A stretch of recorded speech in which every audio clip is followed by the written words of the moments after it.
My children's father was Navy, and he had recently left us. He decided he wanted to be with somebody else.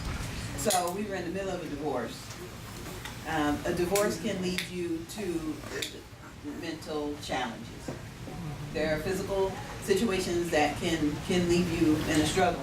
So after we had the car accident, my family was like, oh no, N-word done left you and you got these babies and you in a wheelchair, we gonna come and get you.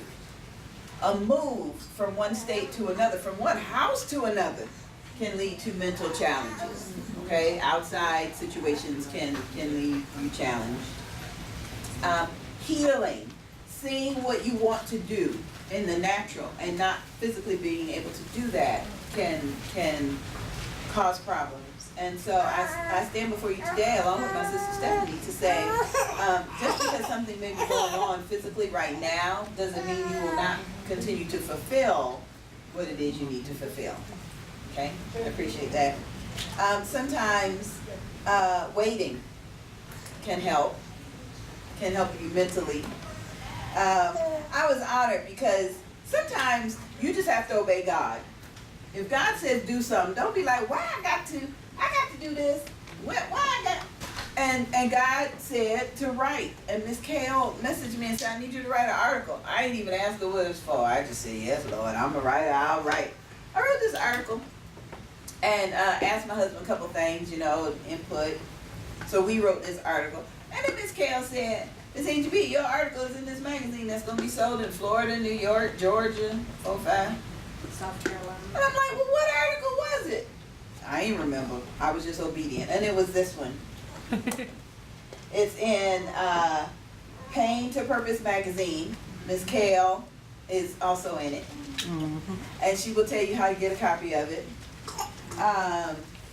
But this article talked about how long should a woman wait for a man to initially call her?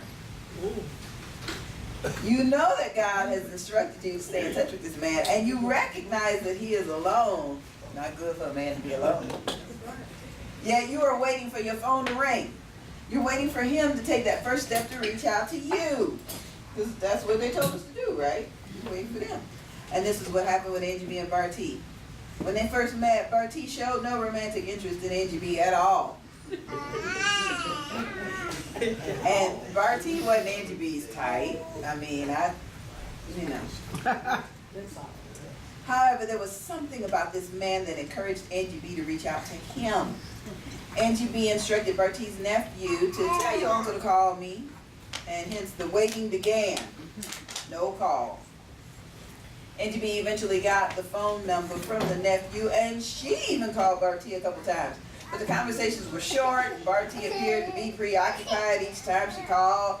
He was either shaving or cutting the grass. He just wasn't going on.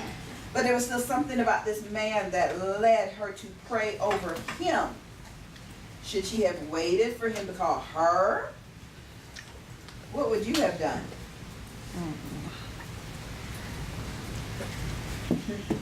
Should she have questioned God when he instructed her to be still and know that I am God? Do you question God when you're waiting for the medication to work? Or you waiting for somebody to take their medication? Should you question? When you sit still and wait on God to move, what does that mean? Does that mean you wait for the phone to ring? I was honored to write this article to begin with, but I was even more excited when I went back and reread what I wrote. So I was like, dang. Psalm chapter 46 verse 10 says, be still and know that I am God. I will be exalted among the nations. I will be exalted in the earth. Wait on your blessing. Wait on the Lord. How to be patient when God makes you wait. So many articles are in here, but I have to tell you about this picture. You know how somebody will just take your picture off of Facebook and put it somewhere, and you'd be like, dang. Bertie and I took this picture while we were ministering at a funeral. The family asked me to officiate and do the eulogy for a man I had never met. And they asked Barty to play some music that all the family would enjoy. Not no sad church music. Some they could line dance to, have a good time to. The deceased had been cremated, so his urn was there. He was a member of the military, so the Air Force came out and did their flag raising and they saluting and the taps, and I had to follow all that.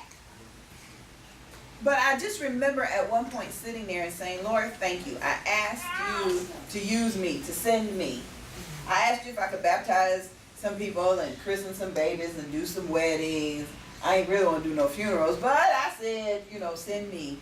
And in the midst of all that, we were able to take this picture.